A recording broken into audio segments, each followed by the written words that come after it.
What's up everybody, my name's Big Cam and welcome back to another movie review. And today we are talking about 1971's 007 movie called Diamonds Are Forever, with our boy Sean Connery returning as James Bond. Just a one movie hiatus after the last film with, what was his name? George Lazenby, who played the last James Bond in his one and only outing as Bond in On Her Majesty's Secret Service. But just a couple years later, in 71, we now have the Bond man himself, Sean Connery, back, and I think he's going to do at least one more after this, but they do switch up after this, because director Guy Hamilton, who did this film and who also did my previous favorite Sean Connery Bond film, Goldfinger, and between Goldfinger and this movie, Diamonds Are Forever, this movie, Diamonds Are Forever, probably has the best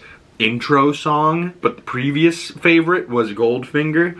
And, you know, just the classic, Diamonds are forever, forever, forever. You know, like, it's a classic song. And then as it's going through the movie, you can just kind of hear, like, on a low piano, like, just bum bum bum ba-dum bum. You know, like the Diamonds Are Forever's theme. And I think there's a Bond, maybe Pierce Brosnan, maybe Daniel Craig in the future that also has maybe like an Adele Diamonds Are Forever remix, but I can't put my tongue on like which movie it is, but comment below if I'm correct there. I think they did Diamonds Are Forever again as a song, but my previous favorite was Goldfinger. Goldfinger, you're the man with the Midas touch.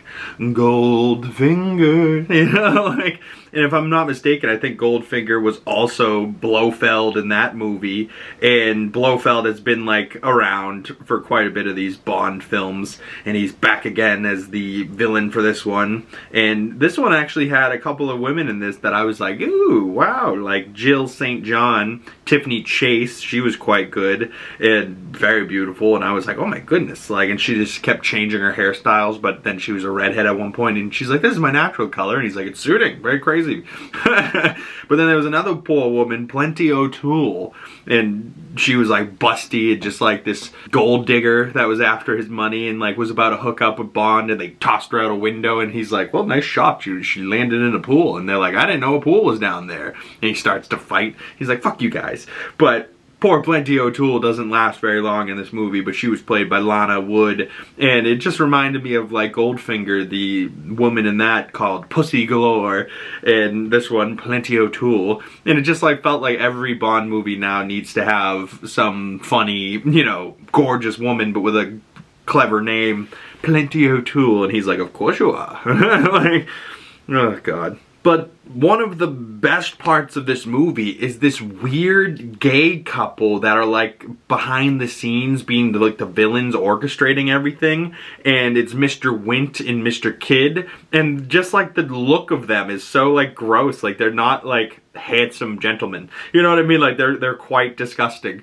You know, and you see them and you're like, oh god. But seeing these two guys, I was like, wow, I really could have been in the movies in the 70s, you know, like, it didn't matter how ugly you were in the films. Like, it was almost like they were looking for ugly people back then, people that just looked so different compared to everybody else, and like, they already had their super good looking guy with James Bond, friggin' Sean Connery, so now after that, they're just looking for people that are friggin' funny. Like, but what else is funny in here is that Willard White is played by Jimmy Dean in this. Is that Jimmy Dean from the Jimmy Dean breakfast sandwiches? Wait a second. What? What's he doing in here?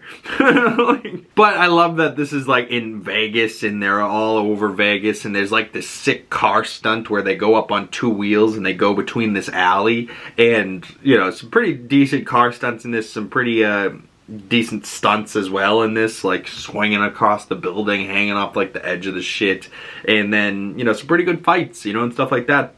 Another good Bond film, and I really just love Sean Connery as Bond. I could watch him be James Bond anytime, but also you could tell that there's always going to be some type of like space involved in this time era of Bond, because they're heading to space in the 60s and 70s, and of course there was like a little satellite thing to do with this, but but also cars because of the 71 Mustang or whatever they were in. I think they were in the Mach 1 Mustang. Gorgeous red car with gorgeous women, you know, and of course they have to have gorgeous women. They gotta have Bond, they gotta have Blofeld, you know, like, so it's another great Bond film. It's another great watch. I wouldn't not watch it, you know, like if I was doing a rewatch again, starting from Dr. No and going through, I definitely would watch this one again. There's only like a couple that I wouldn't watch again, and at this point I'm like really a Bond fan, and I'm like, oh man, I always loved the Pierce Brosnan and the Daniel Craigs, but going back and watching these really old ones, I'm absolutely loving the Bond franchise, and if anything, it's getting me more and more ready to play that James Bond First Light video game that's coming out, I believe, in March or something like that. And yeah, I'm dying to play that and be able to control and play as Bond. But also, you know, Denis Villeneuve is in the process of making Bond right now as well. So, like, comment below who's your actor today that you would want to see be the next James Bond. Some names that got thrown out there recently was like Callum Turner, Jacob Elordi, Tom Holland, Harris Dickinson. For me, out of those actors, it's probably like a Tom Holland. I like him as a dude the most, but also I don't know if he has the size for Bond. You know, he's much more fitting for, say, a Spider-Man, but Jacob Elordi I like, but I don't know if he has the voice for it, and I don't think he's a Brit. I think he's an Aussie from Australia. And the only other name that I didn't say that got thrown out there that I really do like, Gary Oldman threw out there, and that's Charlie Hunnam for James Bond. And I quite like his look and his voice for James Bond, but also he's a little small, you know, but you know, so is Tom Cruise. The camera can make you look taller. That's not the biggest deal. But, you know, I feel like Bond should be like 6'2" to 6'4", like a big, tall, handsome stud of a man, but also needs to be a Brit, also needs to be a great actor, also needs to be able to do the stunts, you know. So that's why I can see, like, bits and pieces of each of them. Like Callum Turner's look, Jacob Elordi's height, in acting chops, and then Tom Holland's acrobatics, you know, and then like Charlie Hunnam's voice, you know what I mean? Like, I love pieces of each of them, but I don't know if each of them could handle Bond the way that, say, Daniel Craig did, you know what I mean? Like, with grace and did a lot of his own stunts, and then eventually by the last movie he hung it up and now he's Benoit Blanc, you know, the detective. But overall for me, I gave this film 3.5 out of 5 stars, about a 7 out of 10. Compared to the other Bond movies for me, On Her Majesty's Secret Service, I gave 3 stars, so it's better than that for sure. You Only Live Twice, I gave 3.5 stars. I like that one as well. Thunderball, 3.5 stars, you know, so it's right around this, about even with the other ones. Goldfinger, I gave 4 stars, so you know what, actually, Diamonds Are Forever, I'm going to give 4 out of 5 stars, because I liked it just as much as Goldfinger, and if I was willing to give Goldfinger 4 stars, I actually would say I like Diamonds Are Forever slightly more than Goldfinger, but Goldfinger is really freaking good, whether it's a theme song, like I was saying at the beginning of the episode, or just the woman in that movie, Pussy Galore. It's hilarious. Like, but then there's also Goldfinger in there, you know, like, good villain. But it sucks that Amazon Prime had all these movies on their, you know, Prime Video streaming, and just the other day I was in the middle of watching this movie, and it, like, you know, I paused it, went to the bathroom, came back, and then it told me that, you know, at midnight, hey, it stopped, you know, being available on the app. You have to rent it now. And I was like, what the fuck? Luckily, I went to my local comic book shop that weekend, and they have a DVD section. I was able to find the James Bond movies for not only all of the DVDs for Sean Connery's Bond, but also the DVDs for the Roger Moore. So we'll also be able to do the next set of Bond movies and won't have to rent them either. Unfortunately, if you wanted to watch this right now, unless you have the DVD, you're probably going to have to rent it on Amazon Prime. But out of all the Sean Connery ones so far, the ones that I would have rented would have been Goldfinger and this one. So 4 out of 5 stars for me, about an 8 out of 10 actually, instead of the 7.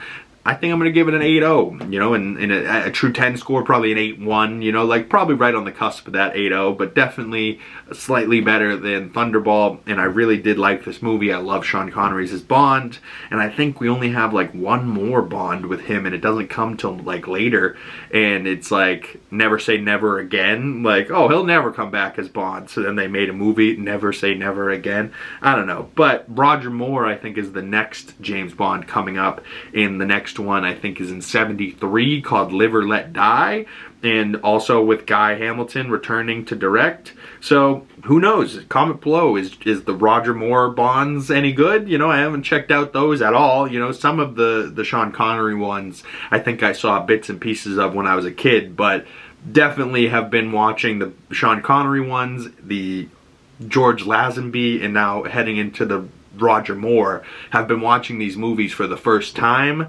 and I don't regret it at all. This is James Bond rewatch of like 25 plus movies, and like this Bond franchise has been a lot of fun and like really solid movies, you know, and many of them are of their era of the 60s and now the early 70s, and I'm sure the Roger Moore ones are going to be exactly the same, and they're going to encapsulate the 70s very much so before heading into the 80s and then eventually into the 90s with Pierce Brosnan, you know, and then into my era with Daniel Craig. But now heading into the 2020s and 2030 going forward, I can't wait to see who this next Bond is. So comment below your score for this movie. Who do you want to be the next Bond? Who's your favorite Bond so far? Is it Connery, Moore? Is it that one George Lazenby movie? Is it somebody else? You know, I think there's also a James Bond movie from 68 that's not like listed, or even before that, maybe 62 or something like that, called Casino Royale, the original Casino Royale. And when I looked up the Bond movies, it doesn't include it for some reason. So I don't know. Comment below, should I go back and watch the original Casino Royale? Is it even available to watch anywhere? Who knows? But comment below all your James Bond thoughts, and I'd love to chat more about this franchise with y'all. And if you want to message me on my other social medias, links for those down in the description below. Once again, my name's Big Cam. Thank you guys so much for sticking around in this video. And if you'd like to support the channel, the best way of doing that is liking this video, commenting down below, subscribing if you haven't already, and hitting that bell so you don't miss future James Bond 007 movie reviews, and you'll get the notifications when those come out. Once again, my name's Big Cam, and I'll see you beautiful people in the next video. Peace!